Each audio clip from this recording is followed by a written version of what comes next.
Hey folks, Jimmy here, aka Palette of the Dead. Welcome back to the channel and welcome to a new issue of Mortal Realms magazine. Now, as per usual with all these videos, if you like them, hit that like button, subscribe to the channel if you haven't already, and of course, drop a comment down below. I love hearing back from you guys. It goes a massive way to help the channel too. And without further ado, let's crack on. So, this week we're on the meme-worthy issue 69. Make of that as you will, and we have two technical paints. Of course, we have Sterling Mud, very good for bases, of course, and we've already had some of that before, so it will come in handy. And we have Storm Shield. Storm Shield being a very suspicious colour, but it will dry clear. It is a varnish, so it will protect your models, so use them on the models that you really want protecting, because this will not go super far, but very good stuff. Definitely worth having. Use it very thinly though, because it will dry cloudy if you use too much of it, so be careful with it, and have good fun cracking on with that. Into the issue itself, we are greeted with the Lord Castellans. So Lord Castellans are at the heart of a Stormcast army, which they stand.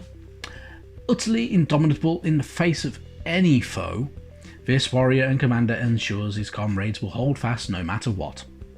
So, Lord Castellans are masters of defensive warfare.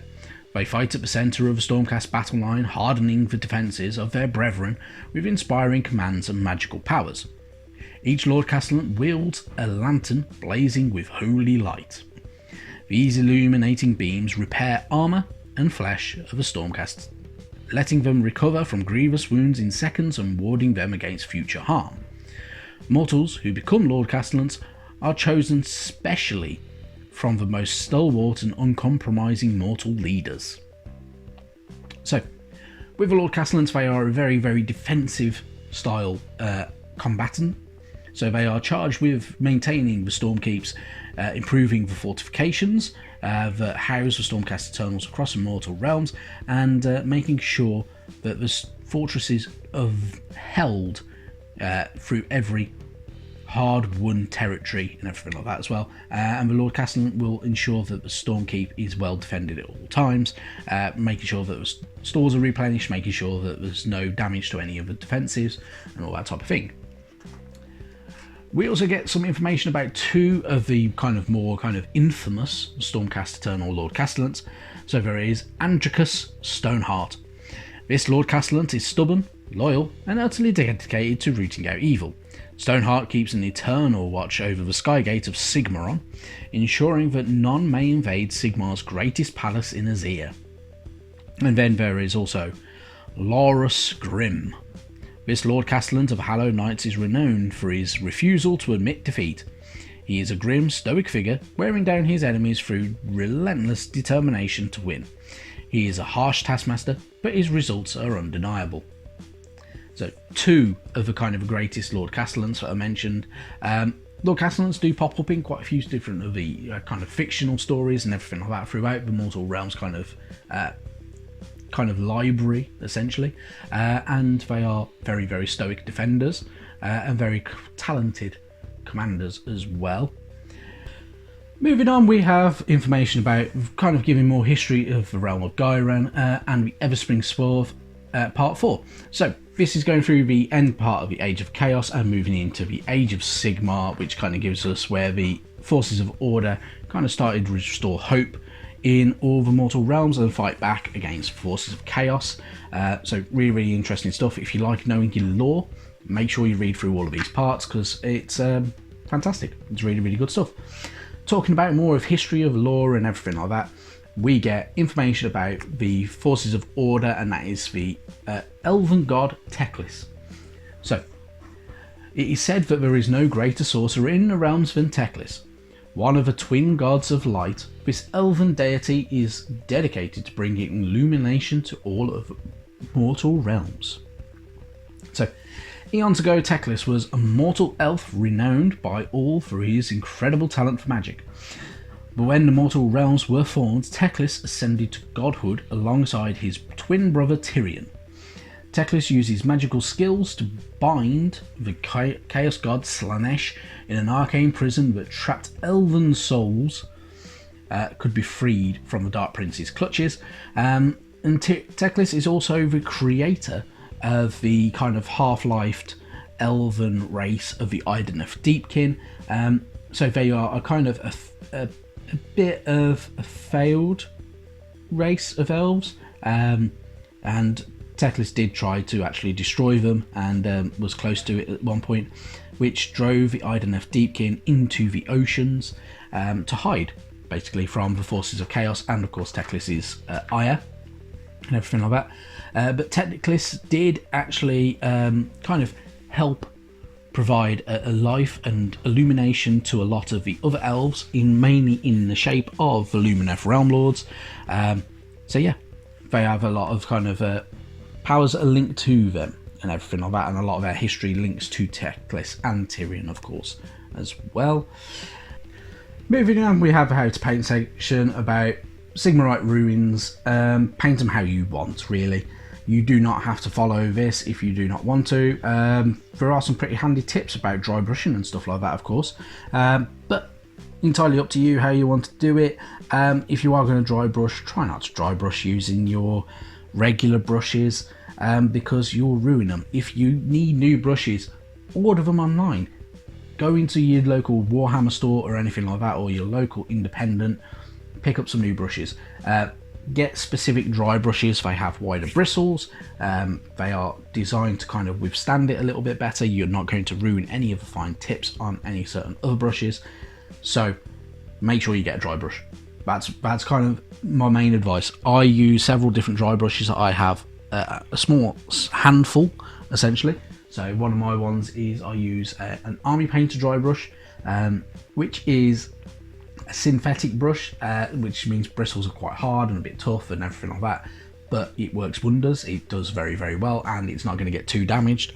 I won't lie, I have my Citadel dry brush, which is a little bit knackered and is a bit, you know, claggy with paint and everything like that. Make sure you're cleaning them. So, but yeah, do not use your standard brushes if you want to keep the fine tip on them or anything like that, because otherwise you're not going to be able to paint the detail that you're going to want to paint, in all honesty. With a lot of this, though, there are some pretty interesting tips. So using Nilic oxide to make it kind of give everything a bit of a weather effect, which is very, very handy, and very, very decent. So definitely worth doing. Then you've got how to use Storm Shield paint. It's all very, very easy. Make sure if you are going to paint it, put it onto any of your models, make sure they are dusted and clean. Then literally use a bit. So scoop it directly from the pot. Do not put it onto anything else. Do not put it onto a palette or anything like that, because it will not work and it is pretty pointless. And it will start to dry on the palette more than it will dry on the model and everything like that. And you've got a chance of picking up imperfections from your palettes and stuff like that as well. So use it on there. Make sure you cover any paint that might be chipped or damaged or anything like that as well before you do it. So make sure your model is 100% done before you apply a varnish, because otherwise it will be knackered. And in all honesty, I'm not going to lie, use it on the bits that you want to use it on. You don't have to use it on every model if you don't want to use it on every model. If you do, yeah, use it sparingly. And you might need to buy some more, because we've had quite a lot of models, really, haven't we? And we've still got more to come.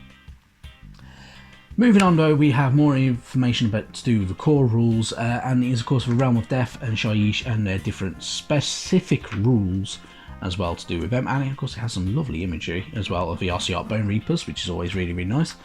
And the tutorial phases and everything like that about things like the Paul of Doom, Amethyst Aura, and Nullification, and stuff like that as well, that can happen with a lot of the rules for Shyish. Then we have more of a tutorial, so page 15 to all of it, which is to do with things like shielding and stuff like that as well, which is pretty handy to have. So make sure you read through all of these if you're going to utilise them and you want to utilise different tactics within your games. And then we have the battle plan for this week, of course, which is going through Return Unto Death. So you pick 3 choices from a Stormcast Heroes list and 3 choices from the Troops list, and you also do the same with the Nighthaunt. So you have absolutely loads. It is literally for 1 battle mat, So it is literally one lengthways battle mat, so you're not using as many units as you normally would, with one objective in the middle.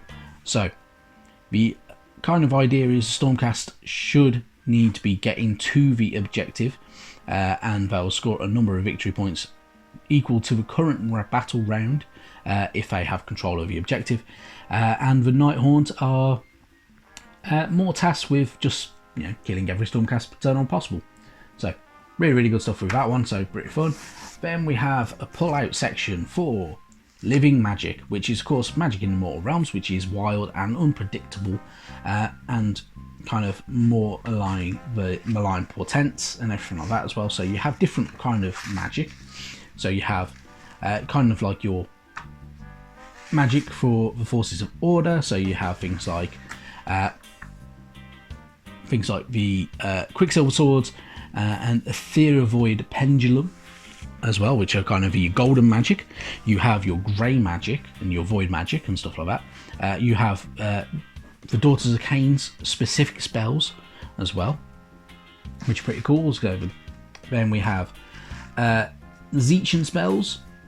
Then we have the Skaven spells, which of course look very Skaven-y because they're bright green and look like they're made from warpstone and stuff like that. Your light magic, which is more kind of focused around the Lumineth Realm Lords, a very kind of bit of defensive work in there and everything like that. Your amber magic is of course for the Land of Gur and everything like that as well, so it's very kind of more monstrous and everything like that as well. And we have some celestial magics, so whether it's for Celestial Vortex, Chronomatic Cogs, and stuff like that as well. And then we have Jade magic, which of course is life magic. So we have a Life Swarm, which is basically looks like a bunch of dragonflies exploding from the ground, and the Glade Worm. And then we also have some MFS magic and some bright magic as well, which includes the Burning Head, which is a fantastic little model itself, and of course the MFS magic, the Shaishan Reaper, and the Corpse Mare Stampede. Really good stuff to look at. If you want to use magic and stuff like that, you can get the magic models, which are very cool, and very interesting. So you can get a lot of different spells to kind of go around and stuff like that.